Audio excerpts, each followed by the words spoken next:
I was setting the table in our tiny kitchen, lining up the silverware the way Laurel liked it. Knife to the right, fork to the left, napkin folded neatly, even though it was just the two of us. It was habit more than necessity. I'd just taken the cranberry sauce off the stove, letting it cool in the white ceramic dish we only brought out for holidays. The scent of orange zest and cinnamon still hung in the air, a hint of the Thanksgiving I thought we were planning together. That's when Laurel said it. Soft. Too soft. Don't worry about Thanksgiving this year. At first, I thought she meant she'd take care of it. I looked up, catching her reflection in the microwave door as she reached for a stack of plates. But she didn't meet my eyes. That's when the back of my neck tightened.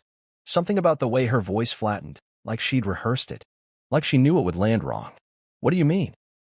I asked, keeping my tone light, even as my fingers went still on the napkin I was folding. Did your mom change plans? She hesitated. That half-second of silence said more than the next 10 minutes ever could.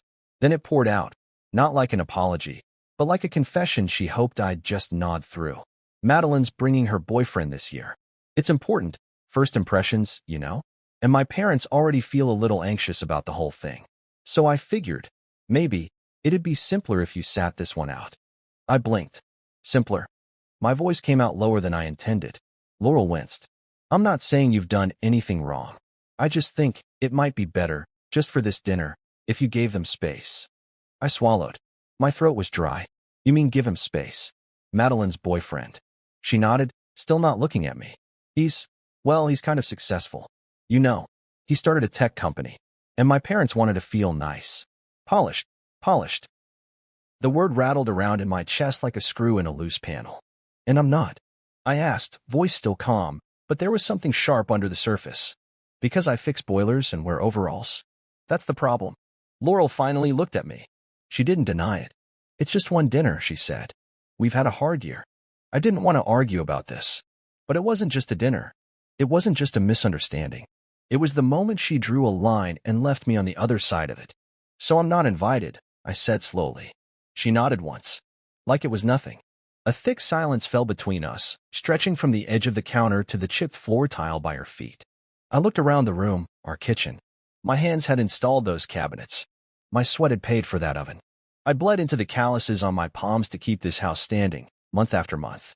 And now I wasn't good enough to eat cranberry sauce with the people who'd let me carve the turkey last year. I understand, I said finally, my voice barely a whisper. But I didn't understand. Not really. I just knew that if I let myself say anything else, it would come out as a scream or a sob, and I didn't want to give her that satisfaction. I turned back to the table, adjusted the knife I'd already placed down, and forced my hands not to shake. My stomach felt like someone had poured concrete into it. Laurel moved behind me and brushed past. No hug. No hand on the shoulder. Just the soft sound of her footsteps fading down the hallway. I stood there for a while, pretending to focus on the layout of the table, pretending it still mattered. The cranberry sauce was starting to set. The air had gone cold. Eventually, I sat down at the table I had set for two. I stared at the place settings, untouched. Her napkin still folded, knife still gleaming. She didn't come back to sit with me. She stayed in the bedroom, probably texting Madeline, or her parents, telling them it was handled. I'd been handled. I took the cranberry dish back to the stove and dumped it in the trash. The clump of red hit the bin with a wet thud, like a heart. Broken, bruised, tossed aside. I washed the dish.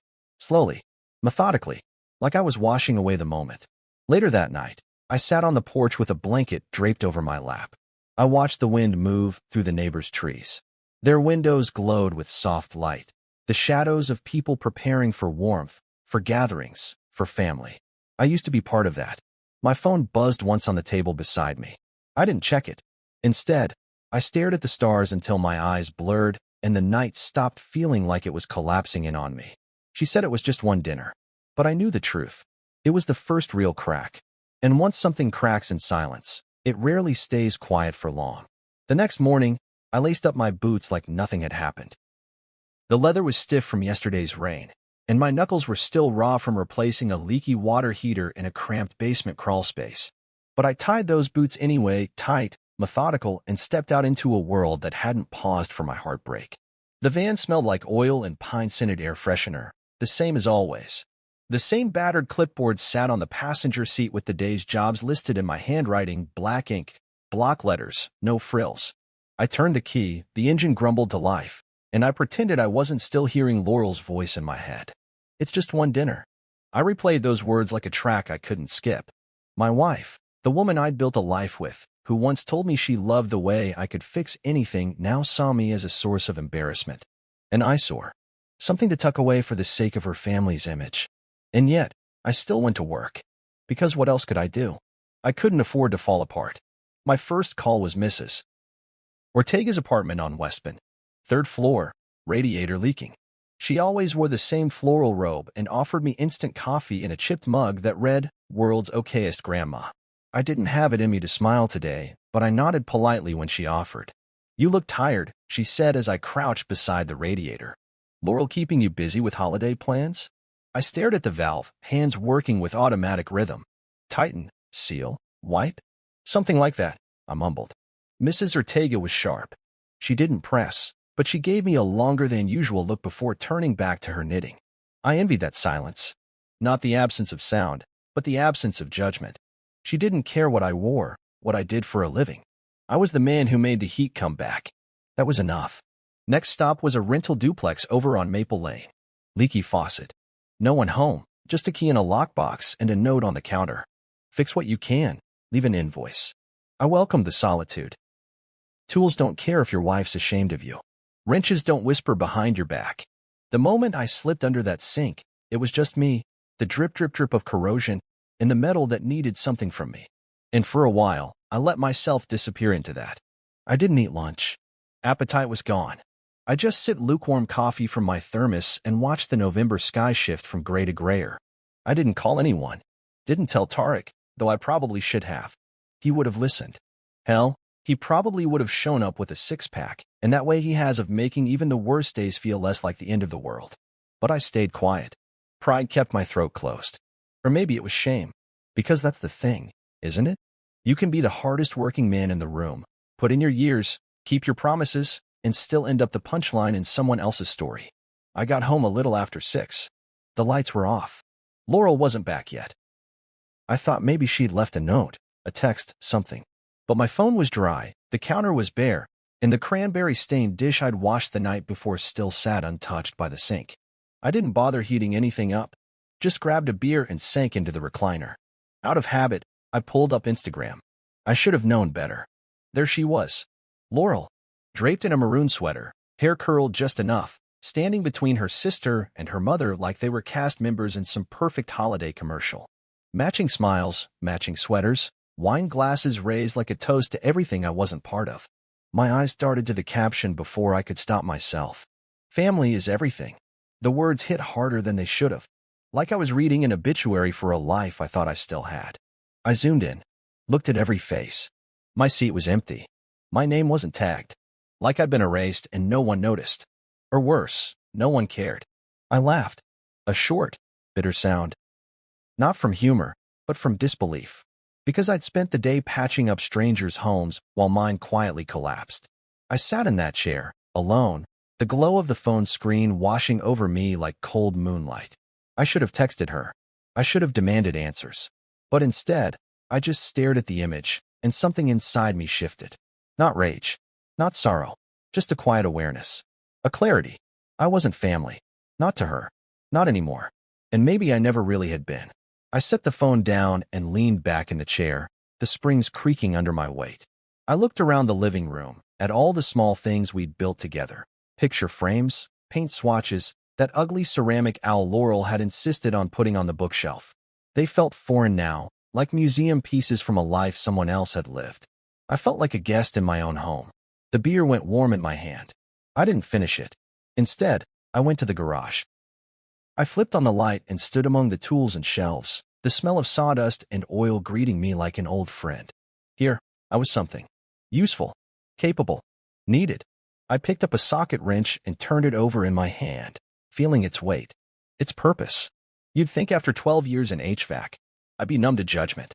Clients who looked down their noses, neighbors who assumed I didn't finish college. But this was different. This was the woman I loved telling me I wasn't enough. Not out loud. Not cruelly. But with distance. With exclusion. With silence. and silence, I was starting to realize, could be the loudest cruelty of all. I put the wrench down gently, walked back inside, and sat in that silence, letting it wrap around me like a question I wasn't sure I wanted the answer to. The house was too quiet that morning, the kind of quiet that hums under your skin and makes even the ticking clock sound accusatory. I stood in the living room staring at the box on the mantel. A small rectangular case, nothing flashy, but made of cherry wood and lined with soft black felt. Inside were engraved tools I'd picked out myself. A custom wrench, a pair of precision screwdrivers, and a tape measure etched with Laurel's father's initials. I'd spent extra to get the engraving done at the shop Tarek recommended, and I remembered thinking, he'll like this. He'll see I've been listening all these years. Now it just sat there, unopened, unclaimed, unwanted. I had planned it for Thanksgiving dinner, tucked between the mashed potatoes and second helpings of Laurel's mom's sourdough stuffing. I'd even practiced the moment in my head, passing it to him with a quiet smile. The way men who fix things say, "I respect you," without needing to use those exact words. But instead, I stood there alone, with a gift that suddenly felt like a joke. The morning sun came through the blinds in uneven stripes, catching on the dust along the frame. I didn't bother to wipe it. What was the point? I was starting to feel like everything I built here was under review. I poured myself a drink, even though it was barely noon. Just one. Bourbon. Neat. The bottle made a soft clink against the counter as I poured it, the amber liquid catching the light. I took a slow sip, letting the burn settle in my throat, hoping it would quiet the ache in my chest. I wasn't sure what time it was when Tarek knocked. I hadn't looked at my phone all morning. When I opened the door, he was standing there with a foil-wrapped tray in his hands, and that look he gets when he knows something's wrong but isn't sure how to ask. "Homemade stuffing," he said simply, holding it out like a peace offering. I took it, grateful for something to hold. "Thanks." He stepped inside, glanced around. "House smells like nothing. You forget to burn those little cinnamon candles Laurel loves." "She's at her parents'," I said, my voice flat. I didn't go. Tarek's eyes narrowed slightly, but he didn't pry. He just nodded and followed me to the kitchen. I set the tray down and offered him a drink, but he waved it off. "You okay?" he asked. I shrugged. Change of plans.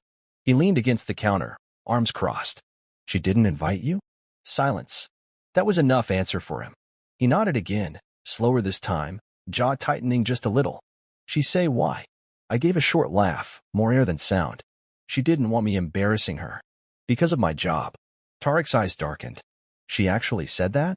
"She tried to pretty it up, but yeah, that's what it boiled down to." He was quiet for a while, then looked at the box on the mantel.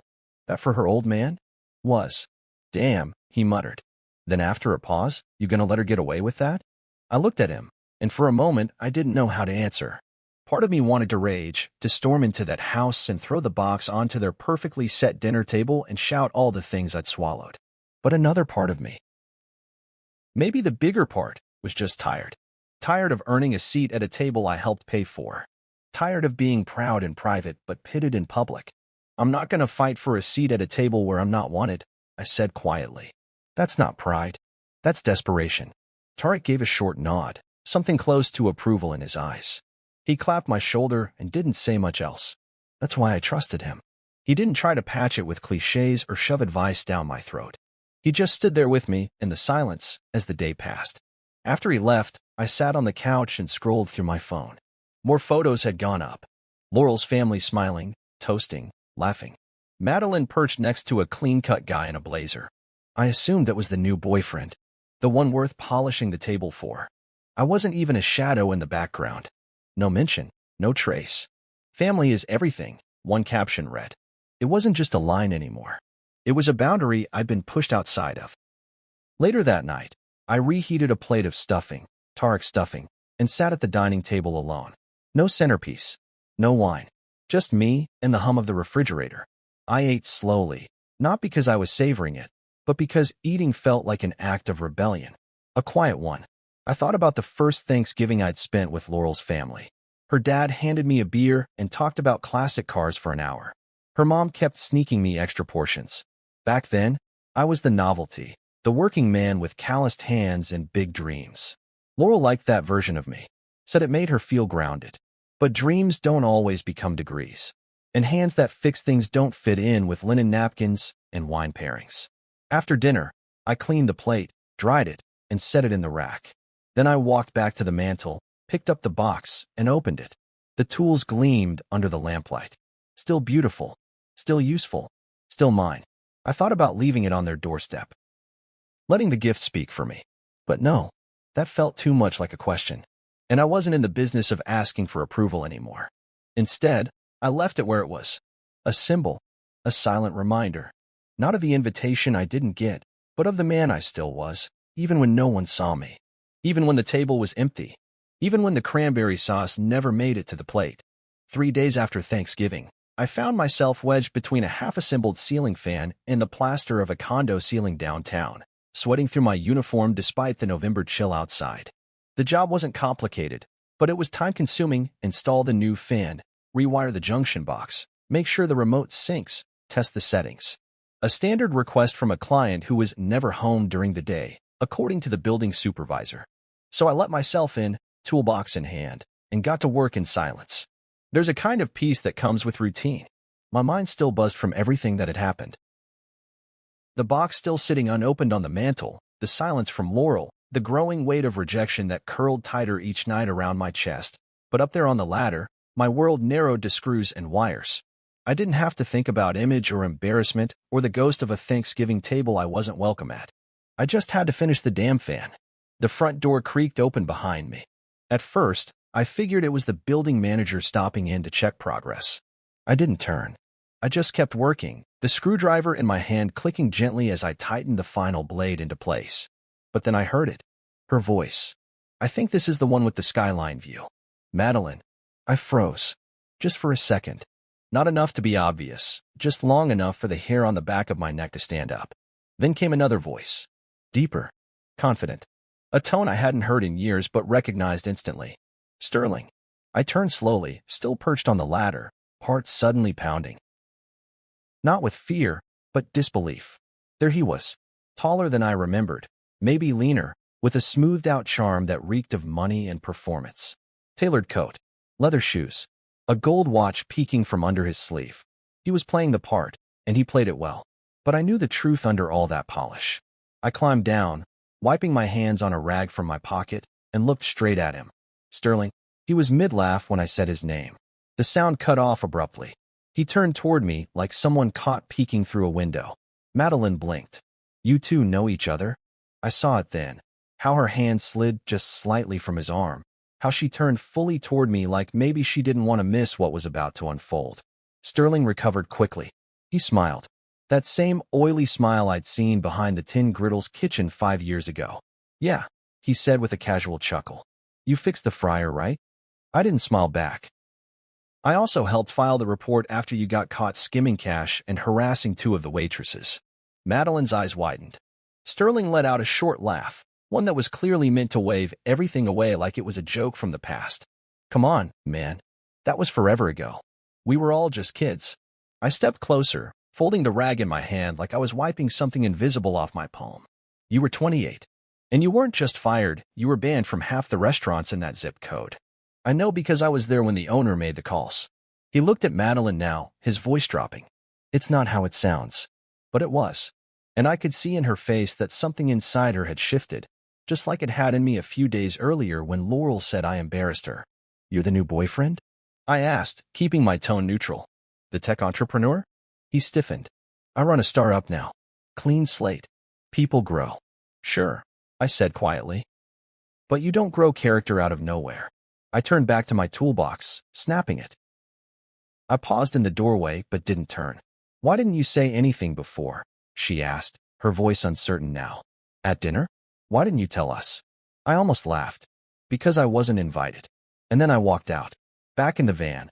I sat behind the wheel for a full minute before starting the engine. My hands trembled slightly, not from fear or anger, but from the rush of standing my ground. I hadn't needed to yell or expose anyone in a dramatic way. Just facts. Simple, cutting truth. And in that moment, I knew something had shifted again. Only this time, it wasn't inside me. It was in them. I drove away with the window cracked, letting the wind sting my face, letting the silence between buildings hum in my ears like a song I hadn't heard in a long time. I wasn't crazy. I wasn't bitter. I wasn't less. I was just early to the truth, and finally done pretending it didn't matter. I didn't say a word the day I saw Sterling in that condo. I finished the job, packed my tools, and left without looking back. But my silence wasn't surrender. It was something heavier, coiled, and waiting. On the drive home, my mind kept circling that moment, rewinding Madeline's voice as she asked why I hadn't said anything before. As if the answer wasn't obvious. As if she hadn't been sitting at a table I was deliberately cut out of. I got home, turned off my phone, and sat on the couch without taking off my boots. The house was dim and still, the kind of silence that almost dares you to break it. Outside, the wind whistled against the gutters, and somewhere in the distance a car alarm wailed and then stopped. Inside me, something buzzed, like the low thrum of a machine warming up. And I knew that staying quiet would only protect one person. Sterling. And he wasn't worth it. It wasn't about revenge. It wasn't about making Laurel eat her words or proving anything to the family that discarded me like I was a napkin that didn't match their holiday table. It was about Madeline. She was young, a little naive maybe, but not unkind. And she didn't deserve the fallout of his lies. I walked into the small office at the back of the house, what used to be a guest room until Laurel turned it into her crafting space and then abandoned it. The desk drawers still stuck sometimes when you pulled too hard. I knelt, opened the bottom drawer, and reached behind a stack of warranty files and ductwork manuals. There it was, the old manila folder. A little warped with time and the pressure of being forgotten. But I hadn't thrown it out. Some part of me must have known I'd need it. I set the folder on the desk and opened it slowly, the way you open a wound to check if it still hurts. There was the statement from Carla, the waitress who quit after Sterling followed her home. There was the incident report from Theo, the Tin Griddle's manager at the time.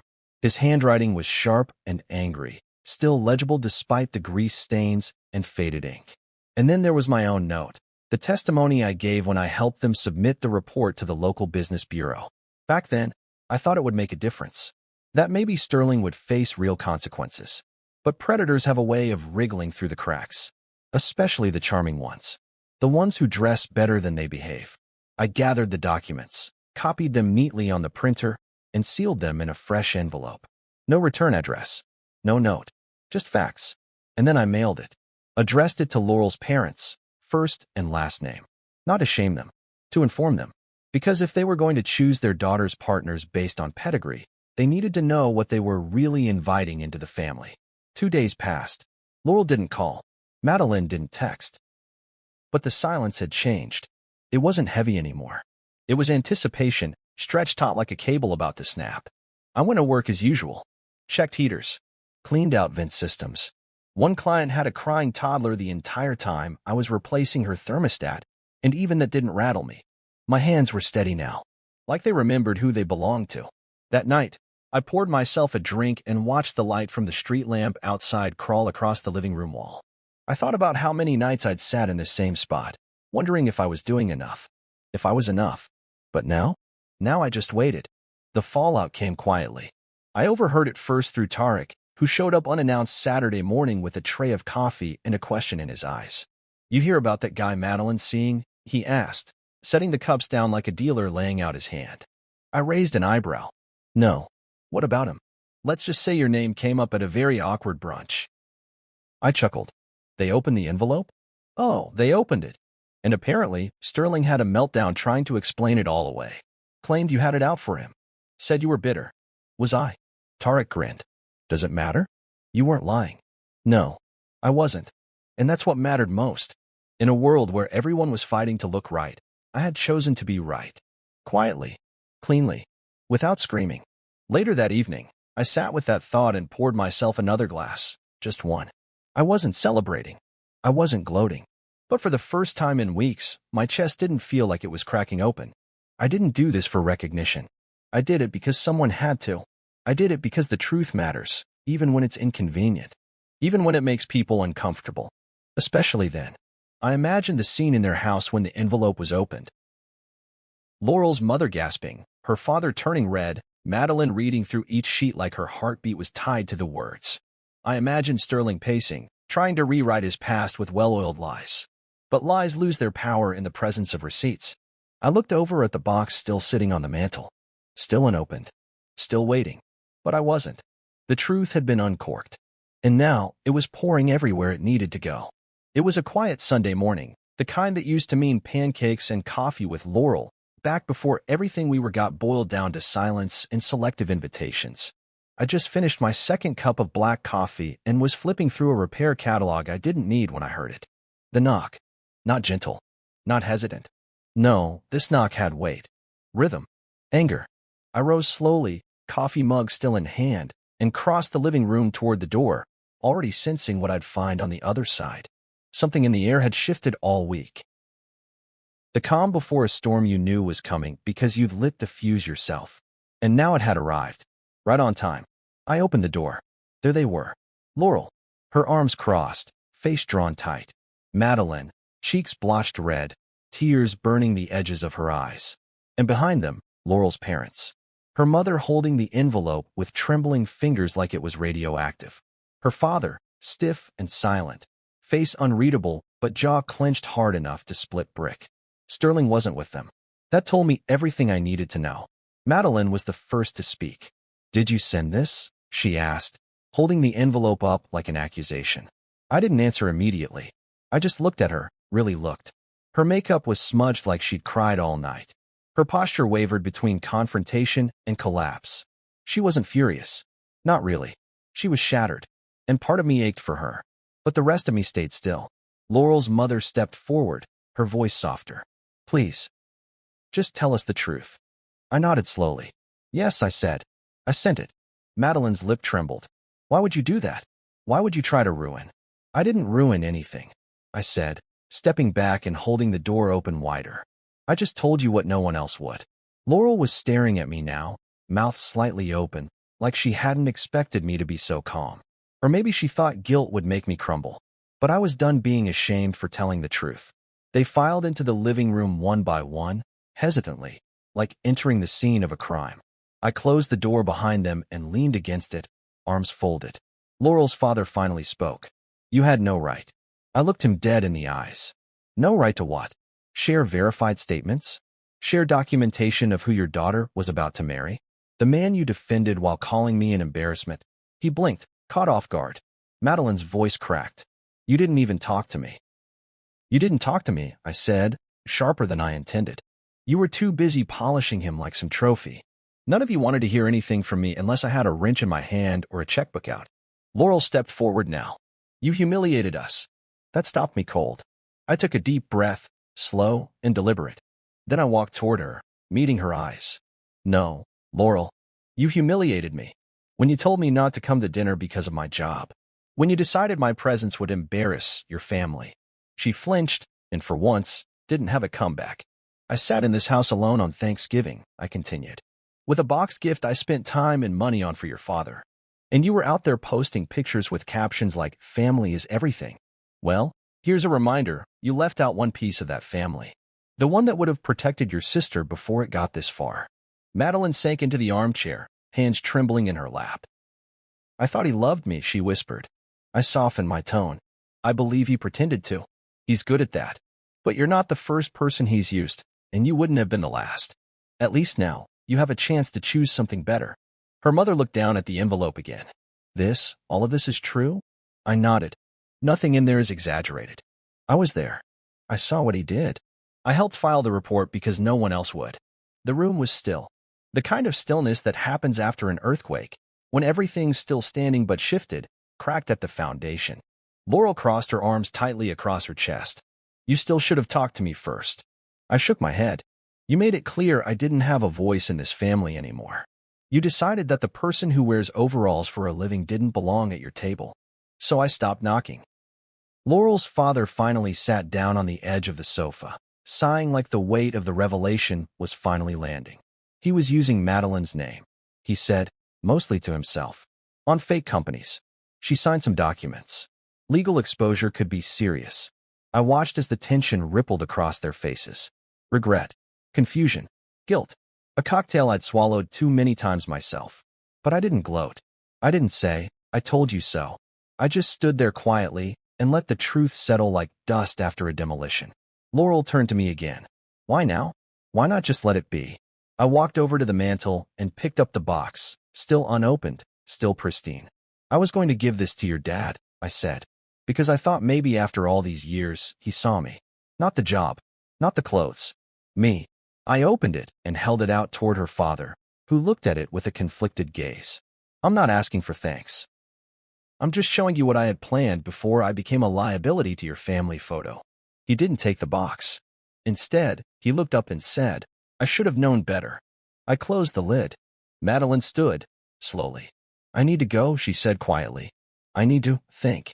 No one stopped her. She left without a word, the front door clicking softly behind her. Laurel's parents followed, exchanging only brief nods. Her mother gave me a small, almost apologetic glance. Her father said nothing, just a look I couldn't quite name, part pride, part shame, part something else he wasn't ready to admit. That left just Laurel and me. She looked smaller somehow, not physically, but in presence, in certainty.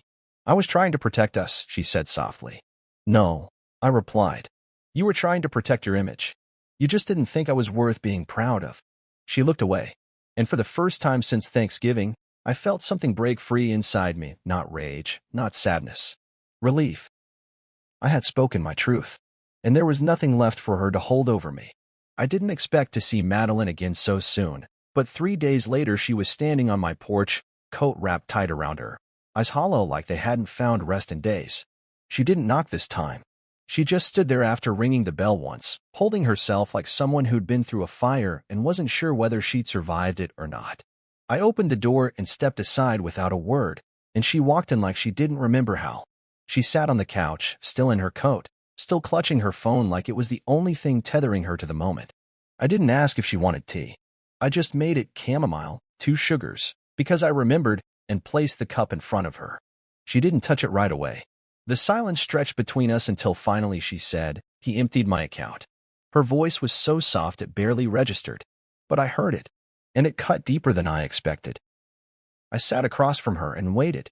I gave him access because, well, we were planning things. Talking about moving in together. Starting something real. He said it would be easier if we combined accounts for a while. Just short term. I didn't say a word. I let her keep going. She needed to empty it all out before the weight crushed her.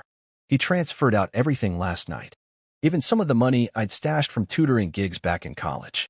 My little savings. It's all gone. And the bank says I can't dispute it because technically. I authorized him.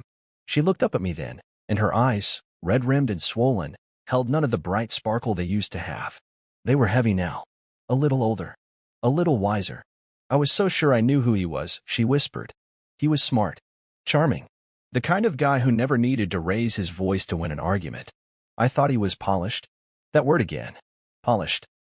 It landed like a slap, the same way it had when Laurel used it to justify my exclusion. Polished, as if character could be buffed into someone with the right shoes and vocabulary. I leaned forward, elbows on my knees. Image doesn't mean character. I learned that the hard way too. She let out a sad laugh, breath hitching halfway through. I ignored the little things. The way he talked over waiters.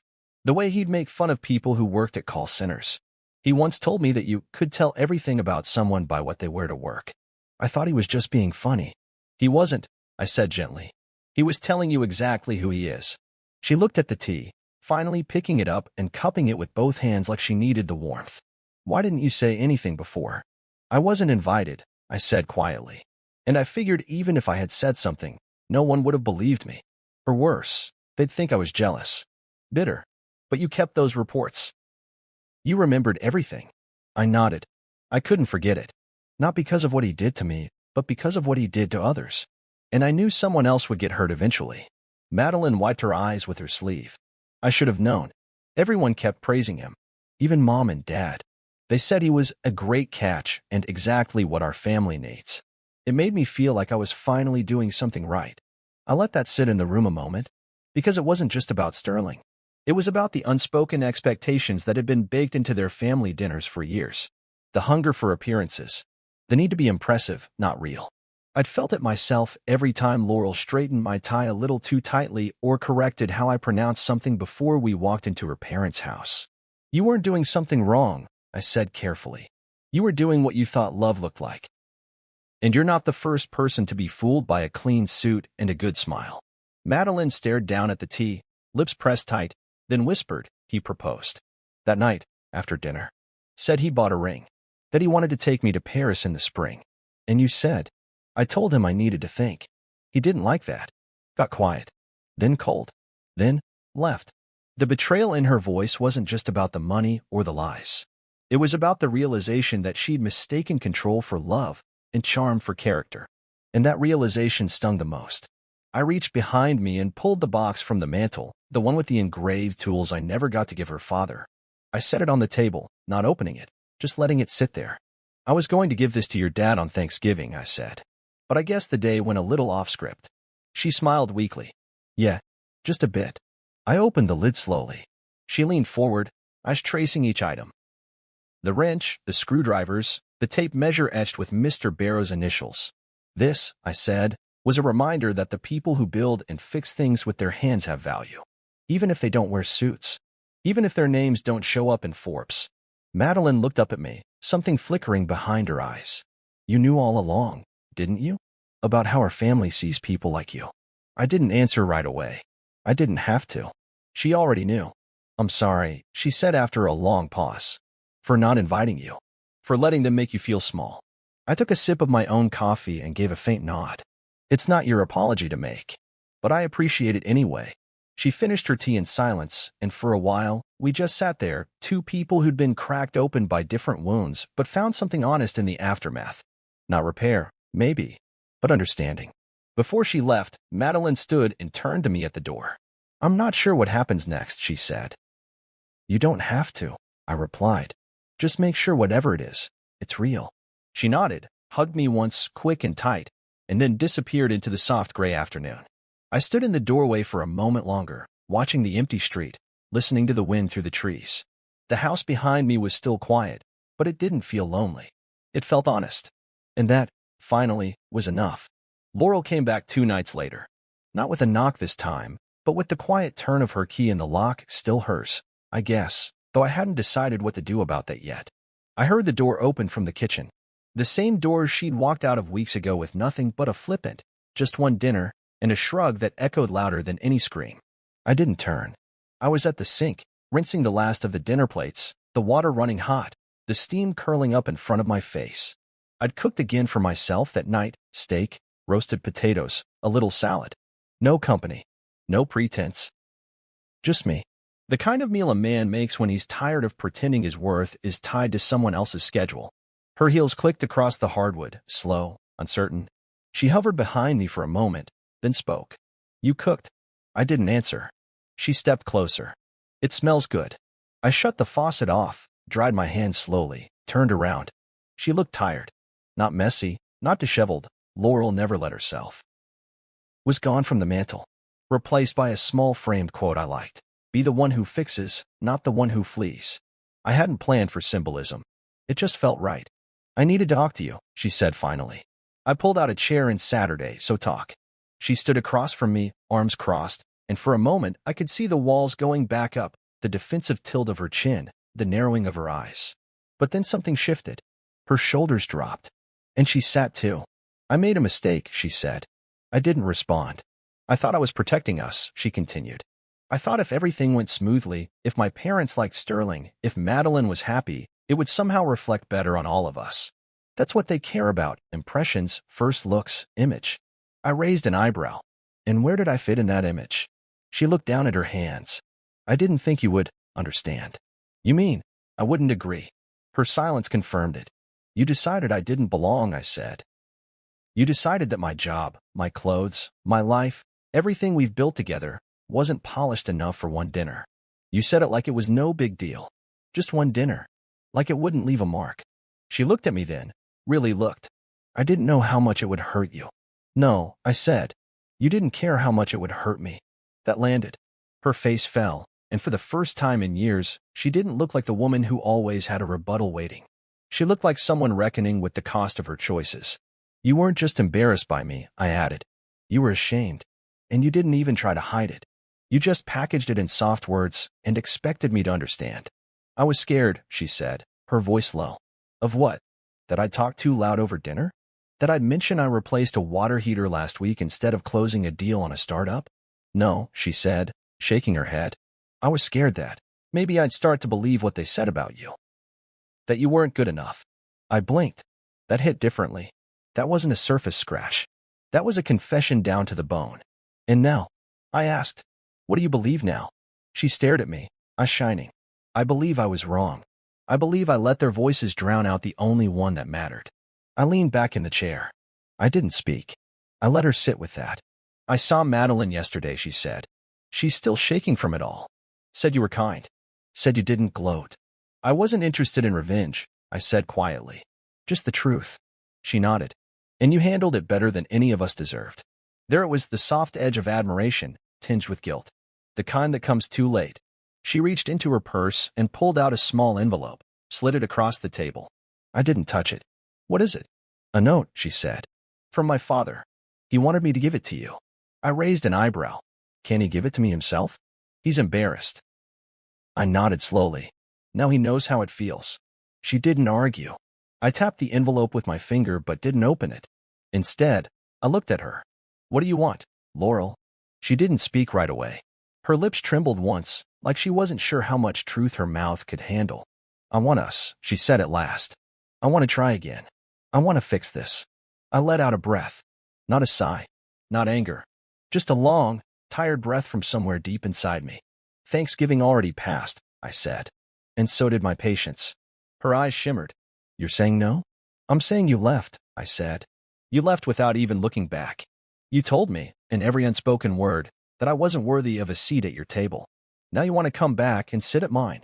Tears welled up then, and for a flicker of a second, I saw the Laurel I first met, the one who laughed at my toolbox jokes, who traced the lines on my calloused hands and said they were beautiful because they held things together. That version of her was gone now. Or maybe she was just buried too deep under years of wanting to impress people who never earned the right to be impressed. I miss you, she whispered. I miss the version of you that saw me, I replied. The room was so quiet. The only sound was the tick of the old wall clock and the faint hum of the refrigerator. She stood slowly, her eyes on the floor. I'll go, she said. I nodded. You should. She lingered for a beat. Do you think there's any way back? I didn't answer right away. I stood, walked to the door, and opened it for her. Maybe, I said, meeting her gaze. But not as long as you're still trying to be someone else's version of polished. She looked down, swallowed hard, and walked out. I closed the door behind her. Not with finality, but with clarity. That night, I sat on the couch alone. Not lonely, alone. There's a difference. One is empty. The other is full of your own company, your own peace. I opened her father's envelope. It was short. You were right. I see that now. I didn't before, and I regret it. Thank you for protecting my daughter when I should have. No apology. But the first real honesty I'd ever received from that man. I set the note beside the toolbox on the mantel. Then I made myself another plate of food. Because I was still here. Still standing. Still whole. And finally, I didn't need anyone's seat at any table to prove it. The funny thing about truth? It doesn't always explode. Sometimes it seeps, slow and certain, like water working its way through a cracked foundation. Quiet. Undeniable. That's what started happening after Laurel walked out of my house with tears in her eyes and a mouth full of regrets. I didn't chase her. I didn't call. And I didn't wait for her to show up again, either. I just kept living. Showing up to jobs on time. Fixing heat pumps. Cleaning rust from ducts. And something strange started to happen. People noticed. It wasn't loud. It wasn't dramatic. But word spread. Not gossip exactly, more like ripples. The kind of quiet acknowledgement that moves through a community when something real happens. When someone who's always been in the background suddenly comes into focus. Mrs. Ortega, the woman with the floral robe and the leaky radiator, waved me into her kitchen with a different kind of warmth. I heard about what you did, she said, pouring me a cup of tea like I was her nephew and not just her HVAC guy. Madeline's your sister-in-law, right? Was, I said gently. Maybe still is. It's complicated. She nodded. Still, most people would have stayed quiet. But you did what was right. That matters. The compliment landed somewhere strange inside me, like a puzzle piece clicking into place. I hadn't realized until that moment how long I'd been starving for someone to say, you did good. Not for money. Not for show. Just good. Later that week, Tarek told me over lunch that Laurel's parents had quietly told a few friends about what happened. Not in a scandalous way, more like an attempt to reclaim dignity. But no matter how they spun it, one thing was clear. The blue-collar embarrassment had saved their family from being legally and financially gutted by a con man. And I'd done it without breaking a sweat or asking for applause. They couldn't ignore me now. And that, I think, was what stung them most. One afternoon, I was repairing a heating unit in a boutique office near downtown when Mr. Barrow walked in. I almost didn't recognize him. He looked thinner, less sure of himself. He wasn't there for an appointment. Just stood near the door, hat in his hand, watching me tighten a valve. "You've got a steady hand," he said after a long silence. I didn't look up. 12 years of practice. He nodded, stepped a little closer. "I used to think work like this was temporary. Something you did until you figured out what you were really meant for."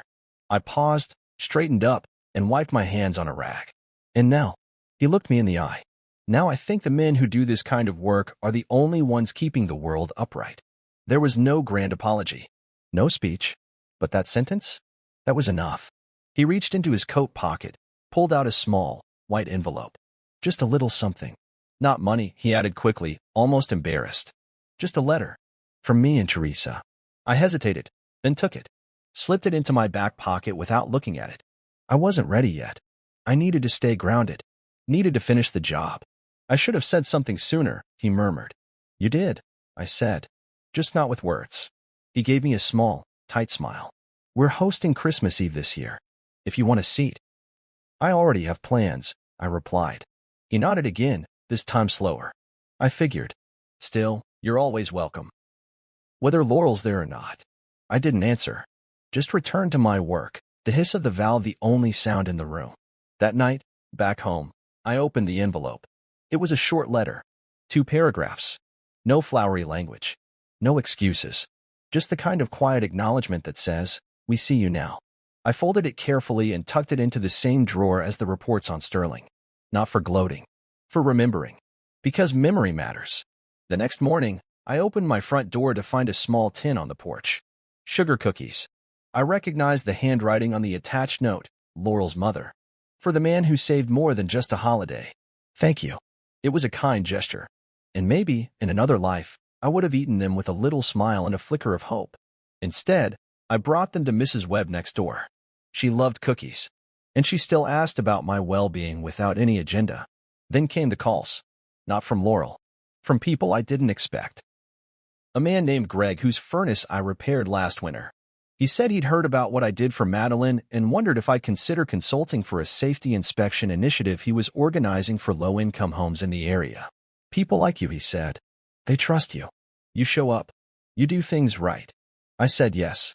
Then a woman named Sasha, Tarek's cousin, reached out about writing a short piece on local tradesmen who've made an impact in the community. She worked freelance for a regional magazine. "It won't be front page or anything," she laughed. "But people should know about you." I declined the interview. I didn't need the spotlight. But I thanked her. Genuinely. And through all of this, something kept growing in my chest. Not pride. Not ego. Just peace. A quiet, solid peace that came from no longer apologizing for the kind of man I was. No longer shrinking to fit into someone else's idea of success.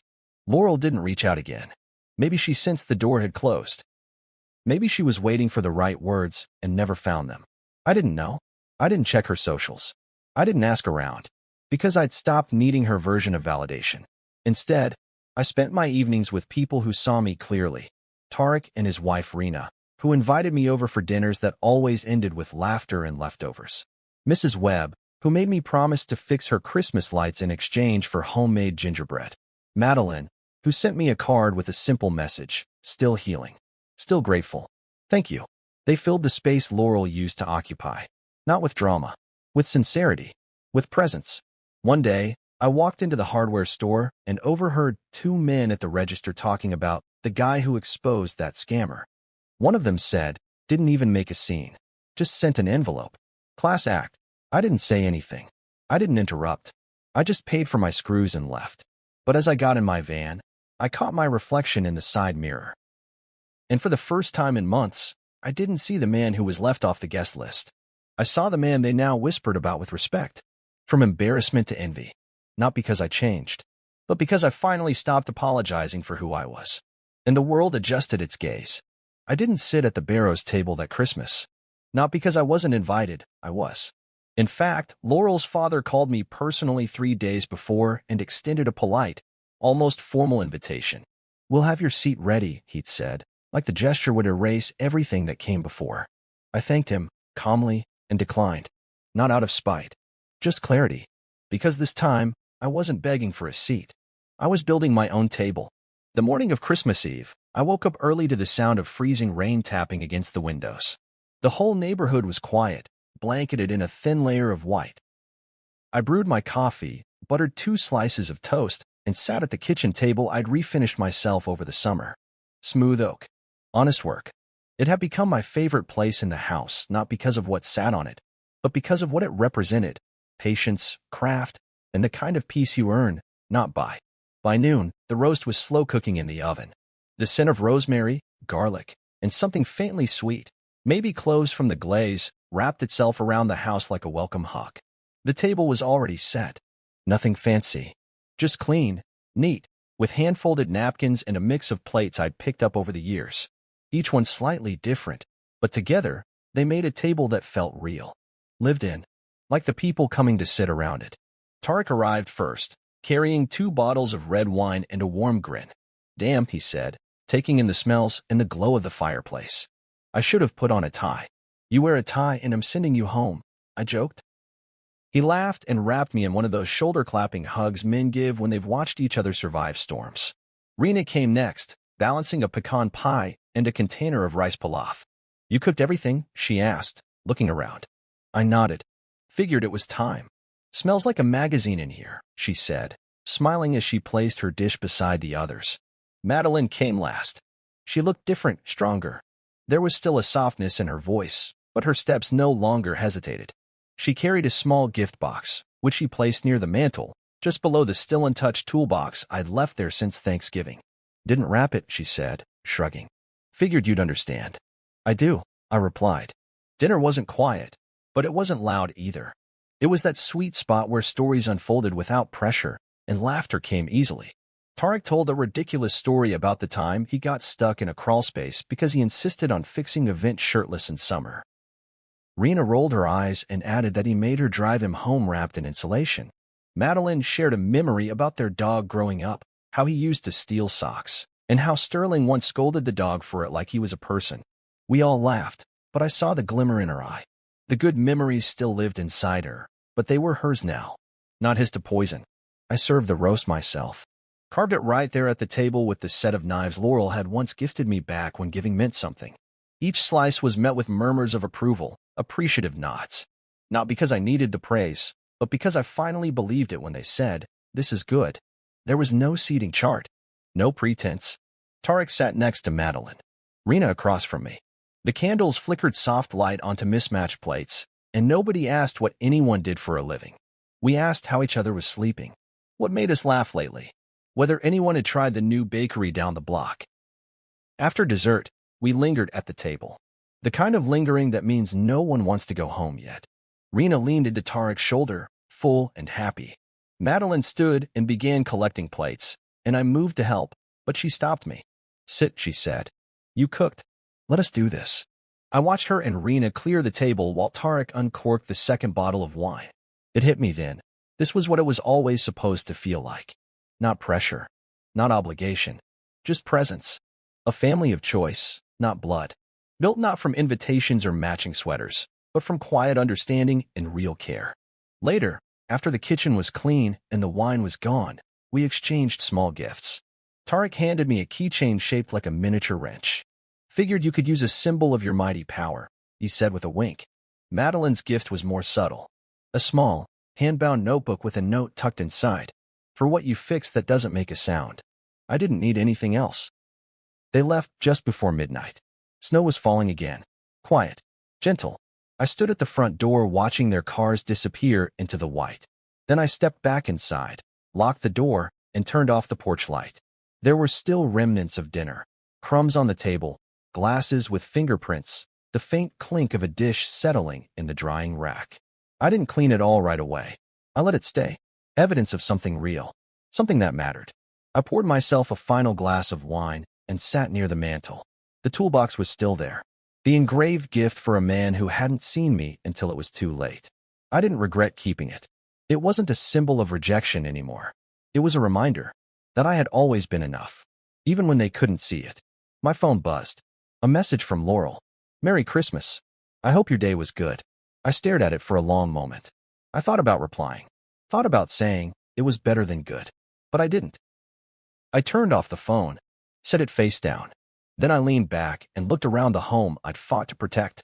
Not from fire, not from theft, but from being hollowed out by other people's expectations. And for the first time in a long time, I knew something with full certainty. I had stopped chasing a seat at someone else's table. I had built my own. And the people who sat around it?